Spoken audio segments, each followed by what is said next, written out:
Gumball TV представя 5 от най-силните злодеи в анимациите.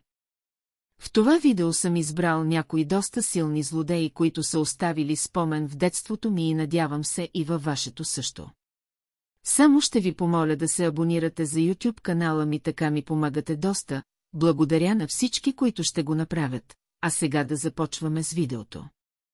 На 5-то място съм поставил злодей, който мисля, че всички познаваме и знаем от коя анимация е. И това е Шрьодер. Всички знаем историята, която завладя повече от едно поколение зрители, разказва за невероятните бойци от канализацията, костенурките нинча. Мисля, че Шрьодер заслужава 5-то място, след като опожарява дома на своя брат, където учителя Сеплинтър губи своята съпруга в пожара и Шрьодер му отнема дъщеря му, карайки го да си мисли, че и тя е загинала в пожара още като бебе. Но Шрьодер спасява дъщеря му и я отглежда като собствена, без да му казва, че е жива. Шрьодер цял живот иска да убие учителя Сеплинтър. И накрая го постига и оставя неговите синове сираци.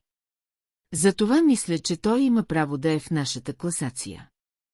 На 4-то място имаме злодей от една от най-добрите анимации, давани някога, и това е огненият лорд Озей от Аватар Легенда за Аанг. Всички знаем какви злини причини той на хората. Първо изби всички повелители на въздуха и лиши Аватар Аанг от единственото му семейство. След това започна да поробва и останалите народи. Тези хора, които не бяха в големите градове, бяха длъжни да се подчиняват на огненият лорд и неговата армия. Всички се страхуваха от огнения народ, защото нямаше кой да им помогне. И има защо огнения народ притежава един от най-добрите и силни елементи, но най-лошото нещо, което огненият лорд направи, беше да нарани собствения му син, и да го прокоди. Това не е нещо, което всеки нормален баща би направил. За това, което стори на сина си и на целия свят, той е на 4-то място в класацията. На 3-то място съм поставил злодей от една стара класика и това е Трайгон от Малките титани, и говоря за истинските малки титани. Всички знаем, че Трайгон е разрушителя на светове, той е демон с много способности, който трудно може да бъде спрян.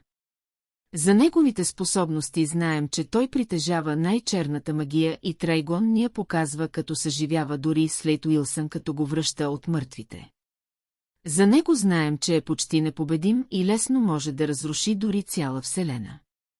Единствената му слабост е Рейвън, дъщеря му, която притежава дори по-голяма сила от неговата, но тя използва силата си за добро. На 2-ро място поставям Лич от Време за приключения. При този злодей ми направи впечатление, че той не измъчва и не залавя своите жертви, а направо ги убива. Той е на 2-ро място, защото той не е като огнения лорд да иска да създаде нов свят, а напълно обратното. Лич просто иска да заличи всичко живо на този свят.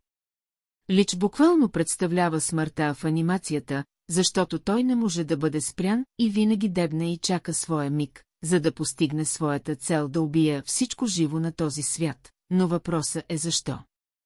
И на 1-во място съм поставил злодей, който всички познаваме, и това е Бил Шифър от Тайните на Гравити Фолс.